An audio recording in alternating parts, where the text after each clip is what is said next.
It's been a roller coaster for sure.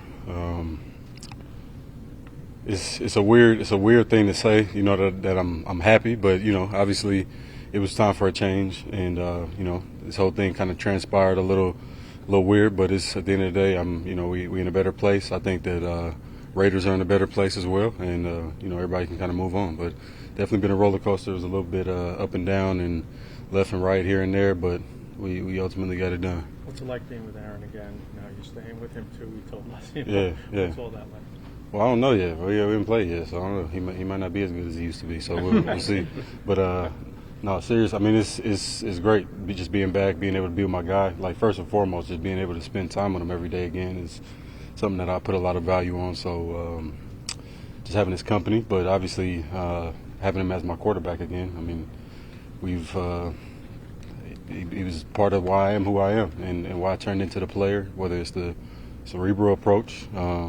It's the attention to detail, just learning from him and watching him operate and just how dialed in he is at all times. I feel like that has a lot to do with how I ultimately ended up being kind of functioning the way I do as a player. So it's a good deal. It's definitely good to be around him and be around the guys, and a lot of familiar faces in here, a few former Packers, former Raiders too, so it's good.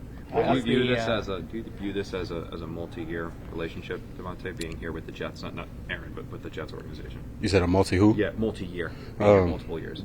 I mean, I hope so. That's the plan. I mean, I want to be here. I never go somewhere in hopes of having to find a new home. So that's the hope.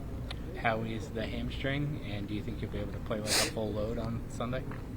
Yeah, whatever a full load is, but definitely I'll be able to roll. I'll be feeling good right now, and was running around today. We had a jog through practice today, but it was good. Felt good running around. Davante, what was Monday like? I'm wondering if you were even watching the Jet game on TV. When did you find out that it was happening? And then, of course, you jump on the red eye, and I guess you called Aaron before you got on the plane. Yeah, I mean, Monday was a whirlwind. I was not aware that it was going down, and I ended up getting a little bit of communication that it was close to happening, and had to jump on a plane and wanted to make sure I talked to him before I was already out here, just because I know that the game. First, we recapped the game, talked about it just like we always do. Even last year we get together after games and whether it's a FaceTime or on the phone and just talk about football. So got a little bit of that. Talked about a couple of the things in the game that things that we clicked up on before, things that we may have missed that I need to know moving forward, and just sprung the news. We actually talked about the game for a good amount of time before I said anything about being on the way. So I just wanted to get a feel for him, see where his mind was, and then definitely put him in a much better mood after the game when I let him know. How are you viewing this opportunity to team up with Garrett Wilson and the Jets receiving corps?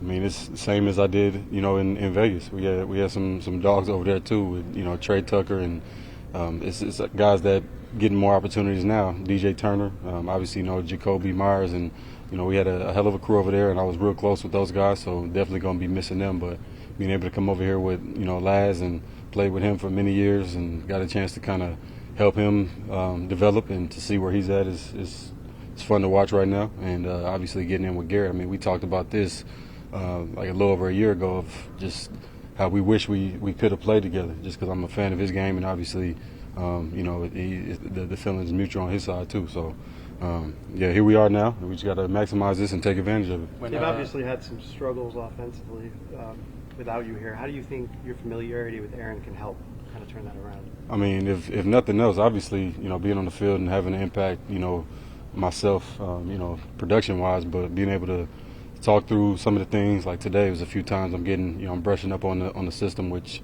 I got down for the most part, but it's a lot of the same stuff we were doing in Vegas, and obviously that tree came from a lot of things we did in Green Bay. So if it's not me making plays on the field, it's being able to talk to Garrett, talk to some of the other guys about what he's thinking, what he's expecting, because that's one of the main things that Aaron and I have is our connection, and the nonverbals, reading body language, and just kind of understanding how his mind works, and a lot of those small things like that are key to having success. And you look at some of the plays that didn't get converted this year. It's a 2-4 football team, but it could easily be how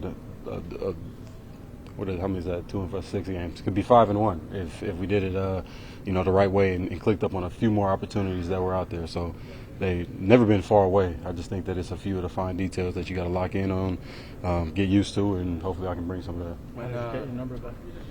How did you get your number back? We had some talks and worked through it. Davante, you said before the Raiders are in a better place. Why would the Raiders be in a better place trading one of their best players? It's a great question.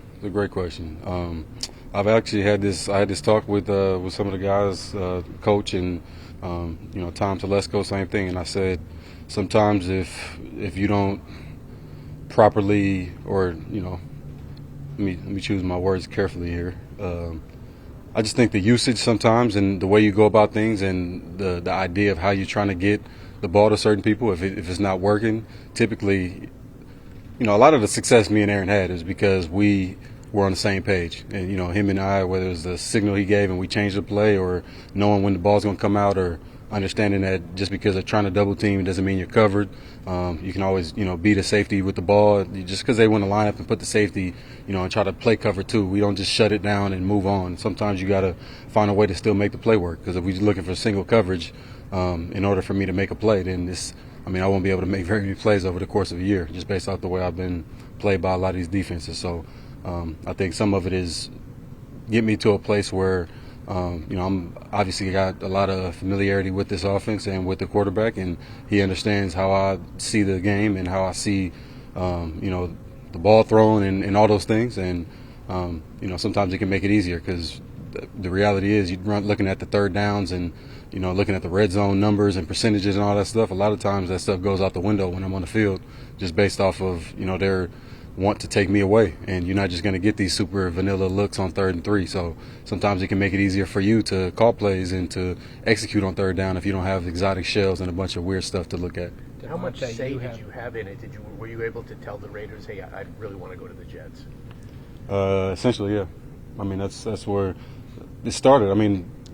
All the fans, everybody who's associated with the Raiders, they see everything. They see, a trade demand, and they just think it's like he wants out. He's quitting on the team. When it's more about just being able to feel like I don't want that helpless feeling of feeling like I'm on the field. Not every game is going to be a 100-yard game or a 150, 200-yard game, but I want to feel like I can impact the game every time I touch the field. So just having the confidence that I'll be able to make some plays and change the game, if need be, versus getting out there on the field and feeling like, we need too many things to go right in order for me to be successful. And when I say me be successful, I don't mean, again, me going out and having an all-pro year every time. That comes with the consistency, and, I'm going to do enough right and be dialed in, and I'm going to try to be the control variable because it's already hard enough to make it work.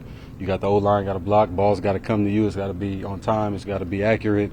The DB, the coverages, there's so many things that change. So for me, I'm going to control it with the way I run my routes, and I'm always going to have faith in, that part of it. But sometimes you got to make it easier and get to a situation that allows you to be yourself.